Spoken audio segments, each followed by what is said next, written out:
So the wonderful James over at Retro Import Gamer has decided to ask the community to show off their favourite video game box art porn. Now yes, it's not going to be real porn, because if it was, and that's why you're here, you might as well click off now, because YouTube would take us down in a heartbeat. What he means, and I'm sure you know it too, is the wonderful art that was on boxes maybe back in the day, but also maybe now in current times. And if you want to see some of my favourite video game box art porn, will you just wait until after these.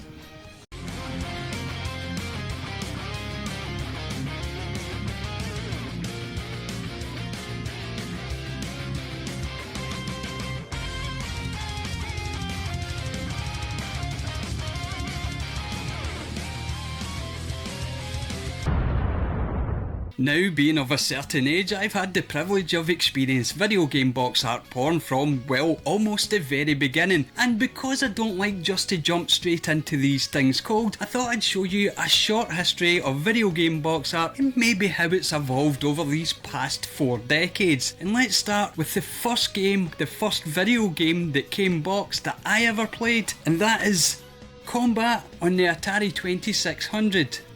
Now, as you can see from this very early box art, there's a lot going on here. We have the wonderful biplanes, we have the jet fighters, and we have tanks of multiple different types. Now, of course, none of the gameplay in Combat looks anything like the box art, because back in the day, although the games were cutting edge for the time that they were produced, they didn't quite have the graphical fidelity that we have today. So the box art had to serve 2 very important functions. One, of course, it had to let you know what game you were purchasing. But probably more important than that, it had to help fill that imagination gap. Now, 8-bit games might be great fun to play, but they're certainly no lookers. So the box art in early 8-bit video games helped plant a seed of what you were actually playing. Now, don't get me wrong, in the late 70s we would have all absolutely loved photorealistic graphics, but at very least with the box art we could imagine what those 8-bit blocky chunky graphics were meant to represent. But what I will say about this particular era of box art is that the pictures themselves weren't overly fantastical. They were fairly well drawn and accurate pieces of art, and that was mainly due to the fact that it wasn't just kids playing these games back in the late 70s and early 80s. Video games hadn't quite reached that threshold yet where children were asking for them because they were just out and nobody really knew what they were getting into. So it was quite acceptable for the box art to have more of an adult feel to it. So that's Combat on the Atari 2600 with fairly accurate and fairly mature artwork. And that's the first one I'm going to talk about and move on, not quite on a full generation yet, but onto something completely different. Now the next big phase in video games, and of course video game box art, for me anyway, living in Scotland, was moving away from the Atari console and onto the ZX Spectrum 8-bit microcomputer. Now of course these were more geared towards children than the Atari 2600 had been, and that was quite simply due to the fact that more and more children were getting more and more exposure to video games, especially when it came to the arcades, and they wanted that experience at home. But the box art, when you're looking at the ZX Spectrum, well, you get a mixed bag. And we're going to start with the very first game that I ever owned on the ZX Spectrum back in 1982, and the box art is absolutely wonderful because it's Hungry Horace. Now when you compare the box art of Hungry Horace to the previously shown Combat in the Atari 2600, I think it's fair to say you can see quite a dramatic difference. Gone is the well drawn and very in-depth pictures that we saw in that particular game, and here with Horace what we get is more like an actual representation of what Horace appears like on your screen. Now I'm not going to lie, this was probably way ahead of its time, because yes, as much as I love Horace myself, that is mostly due to the rose tinted spectacles that I wear when I'm looking at the case. But let's face it, even the 8-bit microcomputers of the day didn't have graphics that could really sell a game, so filling up most of the box with this blocky blue Horace was a very bold move indeed. At the very least, they weren't lying about what you were going to get when you loaded the game into your Spectrum, but I think video game publishers soon came to the realisation that the images on screen might not be the best way to sell their games. And although now in 2023 it's not only both iconic to me, the Horace box art, it's very nostalgic, we knew it wasn't the way they should be going quite at that time, and that's when we saw quite a dramatic change in the box art in the 8-bit microcomputers, moving on to things like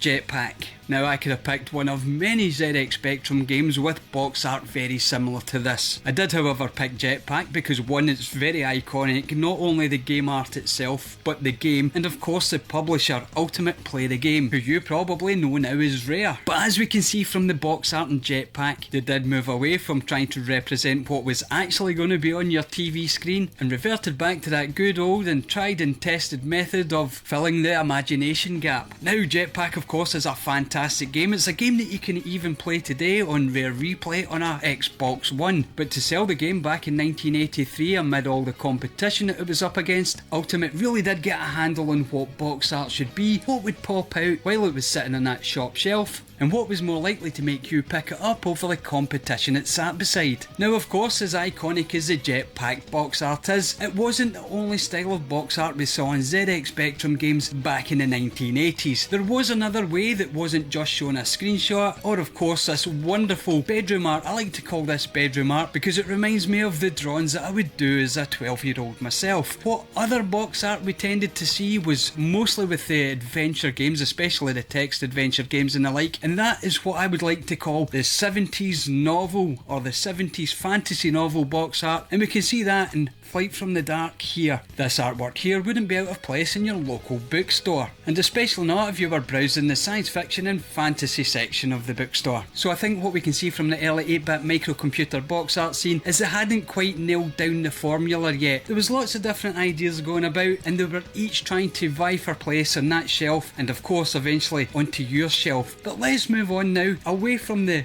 8-bit microcomputers and we'll take a look at some 8-bit consoles at the time. Now being from Scotland, and I've said this time and time again, Nintendo didn't have that much of an impact over here. So when it came to the 8-bit consoles, there was only one way that we were actually looking, and that was the Sega Master System. And what did the Sega Master System do for box art, especially in the early days? Well, we got games like Secret Command, Outrun, and the Ninja. And as you can probably clearly see from these three examples of box art alone, for some reason Sega decided to go down the very minimalist route. Gone was the wonderfully hand-drawn box art that we saw in the Atari 2600 games, gone was that wonderful bedroom art of the ZX Spectrum era, and Sega had decided to go for something that we didn't know at the time that we all know now is just merely clip art. Now to be fair, no one else was doing clip art for their box art at that time, so Sega Master System games did stand out on the shelf. However, they didn't always give you a true idea of what you were going to face in a game, but at least on the back you would have screenshots to see sort of what you were going to get when it came to Sega Master System games. They are of course incredibly iconic now, and some of the worst examples such as Pro Wrestling, which I don't have in the collection at the moment, really do bring a smile to people's faces. But the Sega Master System, especially the early stuff in the non-licensed video games, well, they looked like this and they weren't that exciting at the time. Now moving on a generation, I was still not that overly impressed or drawn to Nintendo, and that's basically because, as I've said time and time again, Nintendo didn't care too much about Europe at that particular time. So moving on from the 8 bits to the 16 bits for me meant quite simply the Mega Drive, or Genesis if you're in America. But the games then, with the box art, we're back to album covers. Obviously by this point Sega had finally got a grip on what box art and video games should actually look like, and personally for me I believe they had a look back at the 8-bit microcomputer box art, that bedroom box art, and then combined it with the much more professionally and well drawn art of the Atari 2600 carts and gave us that album cover bedroom art, but really well done and to a very high standard indeed. But still, these weren't actually true representations of the games that you were going to play, but just better evolved versions of highly professional box art that help fill in any of that imagination gap that might still be there. Now of course by the time we got to the 16-bit era, the imagination gap was shrinking quite dramatically. There was very little you needed to imagine about the game that you couldn't actually see in it. So rather than an imagination gap, it was more of a thematic gap. The box art was trying to convey to you the theme of the game, how the game was supposed to make you feel, rather than what you were supposed to be viewing, which is kind of why I believe that 16-bit box art era was one of the finest eras for box art. Now let's move on from the 16-bit era and take a look at the 32-bit. Now by the time we get to the 32-bit era, and for me obviously that was the Sony PlayStation, we can see most of the previous art forms all making a return and coming back in ways that we maybe not have expected. And here are 3 examples here of box art that reflected all the work that had come before. Little Big Adventure with Twinsen, we can see that they're trying to represent what graphics that are on the screen on the box art. Now this was a bold move, but by the time we got to the 32-bit era, the game developers were actually becoming extremely proud of their work. Now if you're like me, 16-bit pixel art will always look better than early era PlayStation low poly characters, but you have to remember what a jump it was going from 2D into 3D, and I think the developers were quite rightly proud of the work they were producing. Then when you take a look at the box art for Silent Hill, you can see that has absolutely nothing to do with the game that you're going to be playing, but it's purely there to try and invoke the feelings of the themes of the game with its wonderfully bleak and twisted artwork. And finally, for Vagrant Story, we have this highly polished hand-drawn artwork that again isn't there to represent so much the game, though I will argue that the game does look stunning, but it's there just maybe to fill in a little bit of that imagination gap, because despite how stunning Vagrant Story was on its release, those low poly games could always use a little bit of a helping hand with the box art. So I think it's safe to say by the time we got to the 32-bit era, the game publishers really knew what they were doing when it came to box art. They knew if they wanted to maybe highlight the graphics, maybe highlight the theme, or maybe even help that imagination gap just a little bit, because it still needed it back then. But let's now move on to the 64-bit era, and for me obviously it's going to be PlayStation 2. Now by the time we got to the PlayStation 2 era, it would have been quite reasonable for anyone putting together video game box art just to use the in-game graphics for that box art. There had been quite a leap from the PlayStation to the PlayStation 2 when it came to graphical fidelity, but did they? Well, not usually, and not a lot I would imagine, because I don't have many in my collection over there that I can see that is pulling directly from the game. What we tended to get, and I think it's because the audience for the PlayStation 2, and the audience was me and probably you as well, was much older, and we were looking for gritty realism. And they were going for that. I don't know why they went for the gritty realism when it came to the PlayStation 2, and I can only purely speculate that they tried to put this more ultra realistic box art on to try and sell the fact that the PlayStation 2's graphical output was going to be more gritty, more realistic, and more like what we would see in a film. Of course the technology wasn't quite there yet, but I'm going to give them a pass in this one on this particular era, because it was quite a jump from the PlayStation 1 to the PlayStation 2, especially when it came to graphical fidelity. But that is the PlayStation 2 era. Where did we go on to next with box art? And of course where we went from the PlayStation 2 was, well for me anyway, the PlayStation 3, and surely by the time we get to this particular generation of video games, the graphical fidelity would be well worth putting on the box art. But no, they pretty much stuck with the tried and tested PlayStation 2, let's make it gritty, let's make it thematic, let's not show what the game's going to show you and just show the theme, which is kind of weird because that was needed back in the day, whereas by the time we have the kind of graphics that we had on the PlayStation 3 and Xbox 360, they really could have been pushing the graphics of their games on their box art. Now you have to remember, box art is a form of art, it's an art in its own right, and maybe they thought just lifting the art from the game itself and putting that onto the box art was lazy, and maybe even selling the game short. Now I'm not saying that the box art from this particular generation is bad, I just think that it was nothing special at the time, and I would probably have went back to that hand-drawn bedroom art for the ZX Spectrum to have displayed prominently on a shelf rather than just one of these. And please remember, we're not talking about the quality of the game inside these boxes, but the box art itself. But for me,